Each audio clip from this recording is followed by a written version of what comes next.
इस मूवी को 2009 में रिलीज किया गया था। ये मूवी फ्यूचर पर बनाई गई है।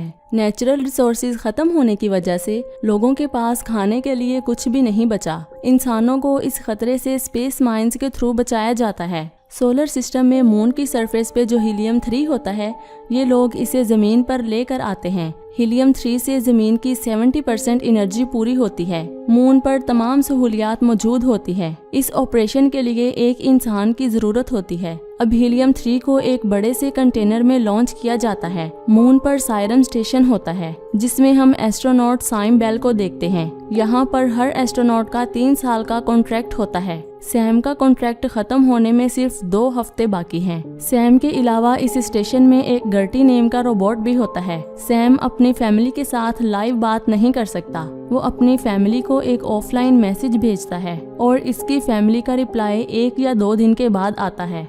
क्योंकि यहाँ की जो लाइव कम्युनिकेशन सैटेलाइट होती है, इसमें एक टेक्निकल इशू होता है, लेकिन लोनार इंडस्ट्री इसे ठीक नहीं करवाती। सैम की वाइफ का नेम टेज होता है। सैम काफ़ी खामोश और डिप्रेस होता है, क्योंकि अकेले रहने की वजह से इसका माइंड काम करना बंद कर देता है। टेज सैम के यहाँ पर आने से बिल्कुल भी खुश नहीं होती, जिसकी वजह से सैम इसे बहुत ही मिस करता है। सैम की दिमागी हालत बहुत ही खराब हो जाती है, जिसकी वजह से वो स्पेस स्टेशन में मौजूद एक लड़की के ख्यालात देखना शुरू कर देता है और एक दिन अपना हाथ भी जला लेता है। नेक्स्ट डे सैम जब अपना रोवर लेकर मून की दूसरी साइड पर जाता है, तो वो लड़की फिर से उसे नजर आना शुरू हो जाती है। इस लड़की को देखने के चक्करों में सैम का रोवर किसी चीज से टकराता है।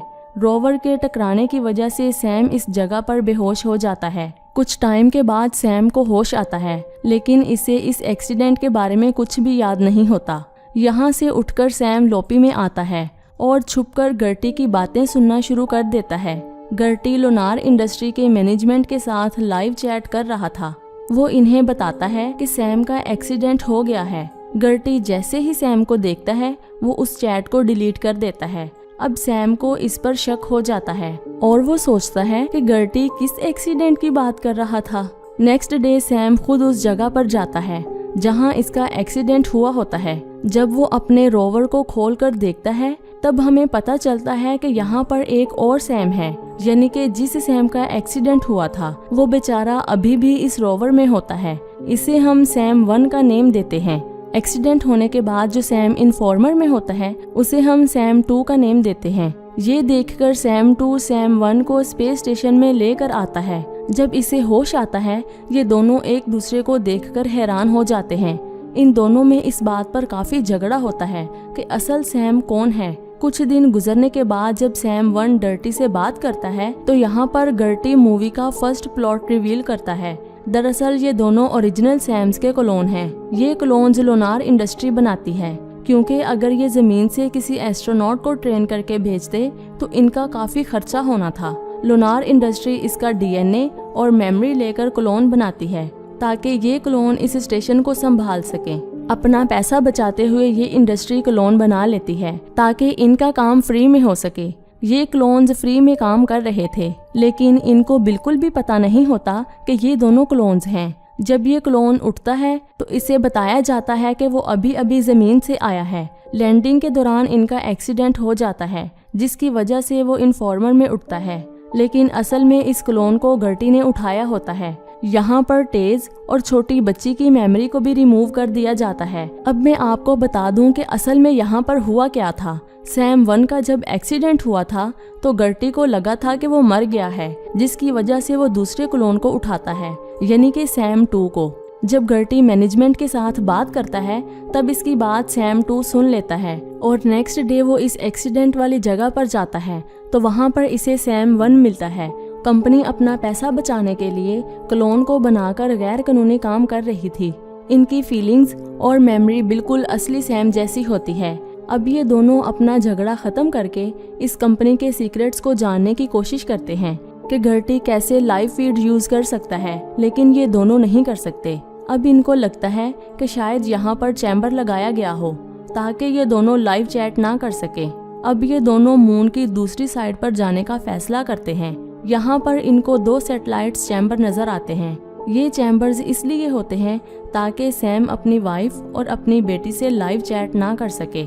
यहाँ पर सैम की हालत बहुत खराब हो जाती है, जिसकी वजह से वो वापस शिप में आ जाता है और वो पुराने लोगों के लॉग्स को चेक करता है। तो इसे पता चलता है कि पहले लोग भी बिल्कुल इसी के जैसे ही थे और इनकी हालत भी इसी की तरह खराब हुई थी। इतना ही नहीं, जब इनको पता चलता है कि इनका 3 साल कॉन्ट्रैक्ट कंप्लीट हो गया है तो वो जमीन में जाने के लिए अपने कैप्सूल में जाते हैं। तो यहाँ पर इनको बेहोश करके मार दिया जाता है। ये सब सुनने के बाद सैम वन बहुत ही बैड फील करने लगता है। दरअसल इसे लगता है कि जमीन पर इसकी फैमिली और इसके फ्रेंड्स हैं, लेकिन असल में ऐसा कुछ भी नहीं होता। ये पता चलने के बाद सैम की तबीयत खराब हो जाती है। इसके बाद वो एक सीक्रेट रूम में जाता है। इस रूम की बेसमेंट में सैम के काफी क्लोन्स होते हैं, यानी कि ये क्लोन्स कंपनी ने फ्यूचर में यूज करने के लिए बनाए होते हैं। सैम अपनी फैमिली को बहुत ही मिस करता है, जिसकी वजह से वो एक डिवाइस के सिग्नल को अनब्लॉक करके अपनी वाइफ से कांटेक्ट करने की कोशिश करता है। लेकिन सैम की कॉल इसकी बेटी पिक करती है। इसकी बेटी 15 साल की हो गई है। सैम जब इसे टेज के बारे में बताता है कि वो मर गई है, तो इसकी बेटी ये सुनकर अपने ओरिजिनल फादर सैम को बुलाती है और वो कहती है कि कोई आदमी टेज के बारे में पूछ रहा है।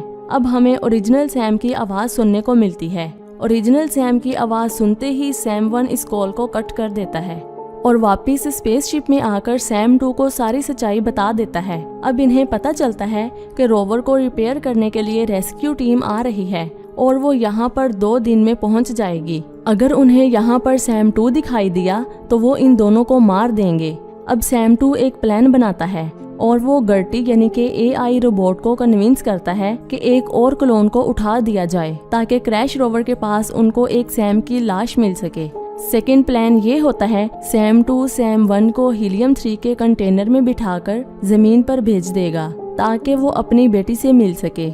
लेकिन सैम 1 इसे मना कर देता है क्योंकि उसे पता है कि उसकी हालत बहुत खराब हो रही है और वो जल्द मर जाएगा। अब सैम 1 इसे कहता है कि मैं तो पहले ही मरने वाला हूँ और तुम मुझे ही क्रैश रोवर के पास रख दो। फिर सैम 2 खुद जमीन पर जाकर इल्लीगल क्लोन्स बनाने वालों के बारे में लोगों को बताएगा। यहाँ पर जो गर्टी AI होता है उसे ऐसा करने से इन दोनों को मना करना चाहिए था, लेकिन वो खुद इनकी मदद करता है। गर्टी इनकी मदद क्यों करता है ये हमें आगे जाकर पता चलेगा। यहाँ तक कि गर्टी सैम 2 को खुद सुजेस्ट करता है कि मेरा सारा डाटा डिलीट कर दो, क्योंकि कुछ ही देर में यहाँ पर रेस्क्यू टीम आएगी और अगर उन्होंने मेरा मेमोरी कार्ड चेक कर लिया तो उन्हें तुम्हारे इस प्लान के बारे में पता चल जाएगा। ये सुनकर सैम 2 हैरान हो जाता है कि ये मेरी मदद क्यों कर रहा है।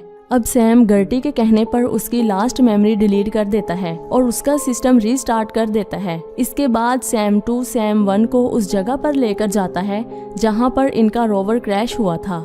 इसके बाद वो स्टेशन में आकर हीलियम 3 के कंटेनर में बैठकर खुद को लॉन्च करवाता है। दूसरी तरफ सैम 1 जब सैम 2 को जाते हुए देखता है तो वो उसी वक्त मर जाता है। इसके बाद स्पेस स्टेशन में रेस्क्यू टीम आती है और वो क्रैश रोवर के पास जाती है, तो यहाँ पर इन्हें सैम 1 की लाश मिलती है। इस टीम को लाइव फीड के सिग्नल्स के बारे में कुछ भी पता नहीं होता कि सिग्नल्स को अनब्लॉक किसने किया है। रोवर को ठीक करने के बाद ये लोग वापसी का प्लान बनाते हैं। दूसरी तरफ सैम 2 की अर्थ पर लैंडिंग होती है और वो CA के पास जाकर लोनार कंपनी के इल्लीगल काम के बारे में बताता है। लोनार कंपनी बहुत ही पावरफुल होती है, जिसकी वजह से वो सैम 2 को ही इल्लीगल कहकर जेल में डाल देते हैं, लेकिन गवर्नमेंट इसका काफी साथ देती है, जिसकी वजह से इस कंपनी के शेयर्स बहुत ही डाउन हो जाते हैं। सैम 2 इस क्लोनिंग के साइज को तोड़ देता है। यहाँ पर एक कंफ्यूज कर देने वाला सीन होता है कि क्या ओरिजिनल सैम को अपने क्लोन्स के बारे में पता होता है।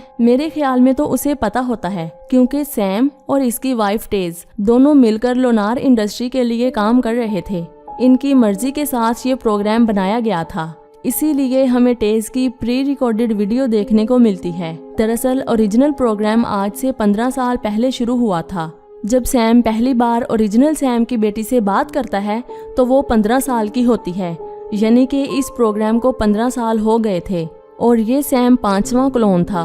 और जो सैम जमीन पर गया होता है वो इस पूरे साइकिल का 6ठा क्लोन होता है। अब बात करते हैं उस रोबोट की जो इनकी मदद करता है। इस रोबोट के 2 काम होते हैं। पहला काम इस स्टेशन को संभालना होता है और दूसरा काम ये कि सैम के लिए एक अच्छा दोस्त साबित होना है। इतने ज्यादा टाइम के लिए कोई इंसान भी अकेला नहीं रह सकता। इस स्टेशन में कोई और इंसान नहीं होता, जिसकी वजह से गर्टी इसका दोस्त बन जाता है। स्टार्टिंग में सैम बहुत ही गुस्से वाला होता है, लेकिन वक्त गुजरने के साथ साथ सैम बहुत ही अच्छा इंसान बन जाता है। जब इस रोबोट को रियलाइज होता है कि सैम के साथ बहुत ही गलत हो रहा है, तो वो इसकी हेल्प करने का सोचता है। इस मूवी में दूसरा सवाल ये उठता है कि अगर सारे क्लोन्स की मेमोरी और बिहेव सेम था, तो इनके पैटर्न भी सेम होने चाहिए थे। अब अचानक से सैम को कुछ ख्यालात आना शुरू हो जाते हैं, जिसकी वजह से वो बेहोश हो जाता है और गर्टी को सैम 2 का क्लोन जगाना पड़ता है। सबकी मेमोरी सेम होने के बावजूद इनका माइंड अलग अलग रिएक्ट करता है, क्योंकि जब सैम 2 टेज की वीडियो क्लिप देखता है तो वो बिल्कुल नॉर्मल होता है, लेकिन जब सैम 1 इसकी वीडियो क्लिप देखता है तो वो रोना शुरू कर देता है। जब इन क्लोन को यहाँ के तमाम सीक्रेट्स के बारे में पता चलता है तो इन्हें मार दिया जाता है और इसी के साथ ये मूवी खत्म हो जाती है। तो आज की ये वीडियो आपको कैसी लगी नीचे कमेंट्स करके जरूर बताइएगा, और ऐसी मजीद मूवीज को देखने के लिए हमारे इस चैनल हॉलीवुड उर्दू को सब्सक्राइब करके बेल आइकन को प्रेस कर दें, ताकि हर नई आने वाली वीडियो का आपको नोटिफिकेशन मिल सके। अपना बहुत सारा ख्याल रखिएगा। खुदा हाफिज।